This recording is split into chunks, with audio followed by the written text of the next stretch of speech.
Okay, so here's a pretty harsh reality.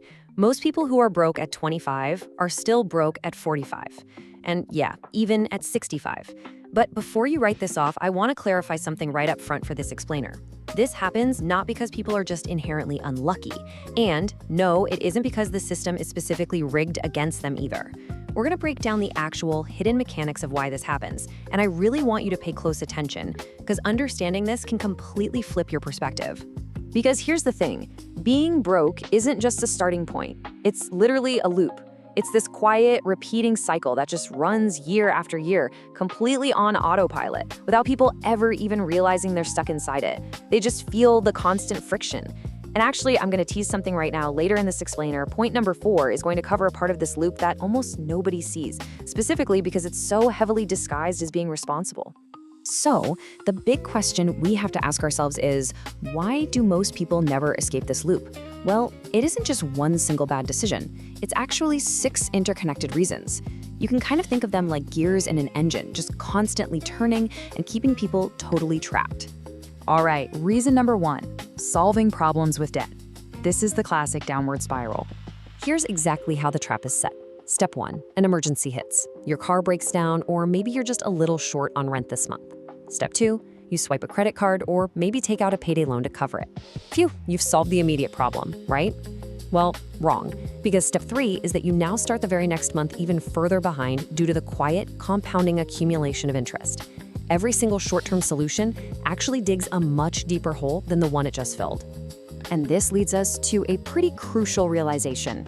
Debt doesn't just cost you money today. It literally costs you the version of your future where that money could have been growing instead.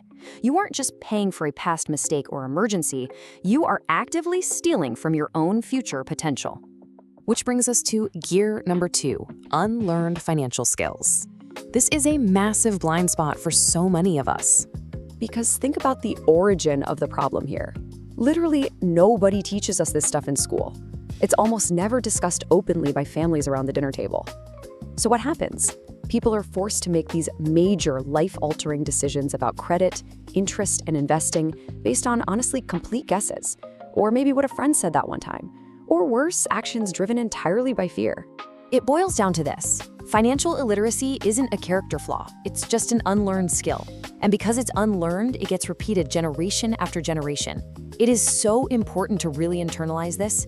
It is absolutely not a moral failing that you don't know this stuff.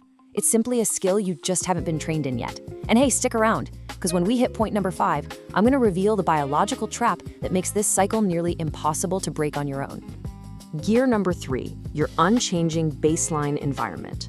I like to call this the baseline trap. See, your brain quietly calibrates to whatever the baseline is around you. If everyone in your immediate circle treats being broke as completely normal, like if it's just standard to live paycheck to paycheck and totally normal to avoid the topic of money altogether, your brain just accepts that reality as the standard baseline. It literally stops looking for a way out because it doesn't even realize there's a problem anymore. So the hard truth is this: to escape, you usually have to become the financial outlier in your own social circle. You've got to be willing to be the one doing things differently, which, let's be real, can be incredibly uncomfortable. You are actively pushing against the gravitational pull of your entire environment. Moving on to gear number 4, the illusion of responsibility. This is the battle of being busy versus being responsible. Now, this is that heavily disguised trap I teased at the very beginning. It is so easy to confuse being busy surviving with actually building an asset. Working long hours, never missing a shift, paying your bills on time, man, it feels deeply responsible. But contrast that survival mode with actually creating or investing in something that works for you in return. So many people work incredibly hard their entire lives just surviving, but they never cross over to actually build an asset. And that leads to this massive twist. Effort was never the missing ingredient. Direction was.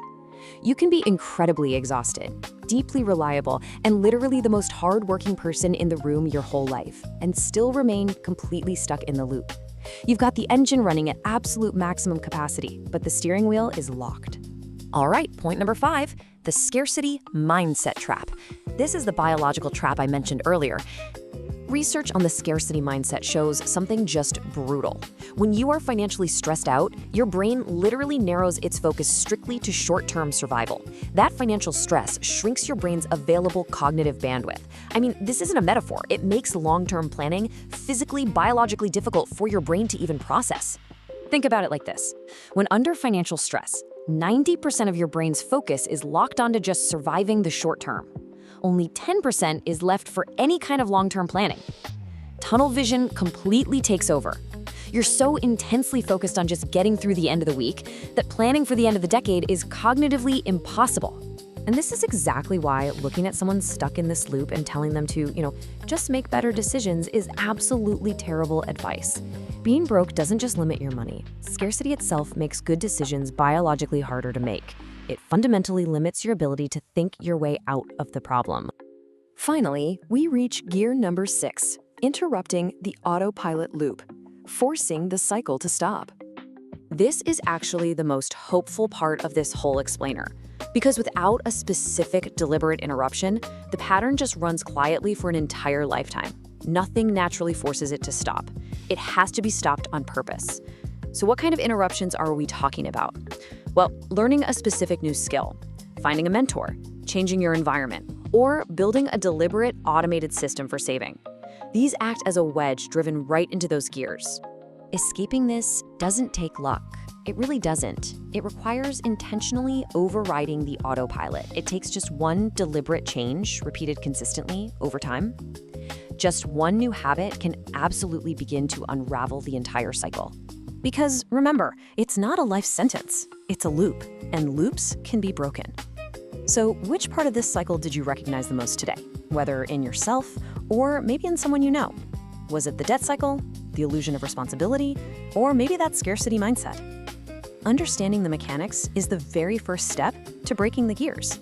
If you want an explainer on exactly how to interrupt this cycle step by step, let us know in the comments below, and definitely subscribe so you don't miss part 2.